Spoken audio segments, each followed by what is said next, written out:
What's up, y'all? Come on in. Let's make this peach cobbler, or peach dumplings is what I call it. So here I have a stick of butter in a 9 by 13 pan. I have my oven on a 350 degrees. I'm going to stick that pan in the oven until the butter is completely melted. Okay? And then here I have 2 cans of peaches and juice, and light juice.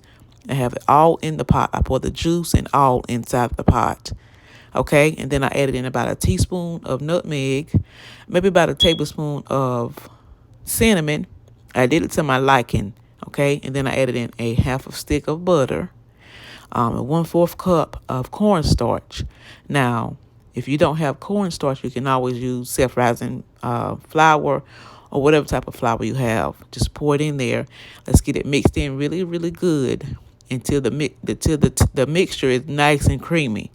Okay, so once we have it mixed in, then we're going to let it sit there, maybe come to a little boil. And then once it starts to boil, then we can turn it down on simmer and let it simmer until we're ready to pour it into our dish. Okay, and so here you're going to see me. I'm going to add in. Now I'm going to show you what's nice and creamy. This is what you're looking for right here. This is what you're looking for. You see how that cornstarch sticking up that juice? And the flour will do the same thing. But I think cornstarch does a little better because it makes it nice and smoother. And you want to kind of get it mixed in where it's like that. We don't have any lumps and all that good stuff.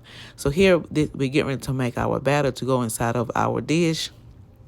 I have 1.5 cups of self-rising flour. I have a cup of sugar. And then I added in a cup of cold whole milk. Or you can do sweet milk or whatever kind you have.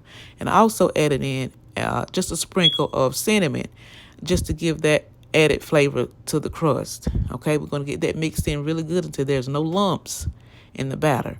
And then once we have this mixed in and nice and creamy, we want it nice and creamy. Okay, like I said, if it's too thick, then add you a little more milk until you get it to like a thin type pancake batter. You want it like this here, just like that. You don't want it too thick. You want it kind of like this texture here. Okay, and so then we're going to get this added into our 9 by 13 pan where the butter was melted. And then after you get that added into your pan, you do not stir it. You just let it rest on top. And you'll get your peaches with that nice mixture. Nice texture mixture, and make sure you have it to your liking and to your taste. And then you add your peaches in on top of the flour and the butter. Once you get that added in, you do not stir anything. Just lay it on top. Like I said, we do have our oven at 350 degrees. We're going to add all the peaches and some of the juices over into this pan here so that when it bakes up, it's going to bake real nice and pretty. So I did not time how long I kept this in the oven. However, you just keep checking it till you can start to smell it when it's almost done. But just check on it until you get it nice and pretty and golden brown. And what I did was when I saw it start to brown on top, I turned on my broiler for about a couple of minutes, and this is what you get. It came out nice and creamy. It was very flavorful. The flavors were awesome. It was absolutely delicious.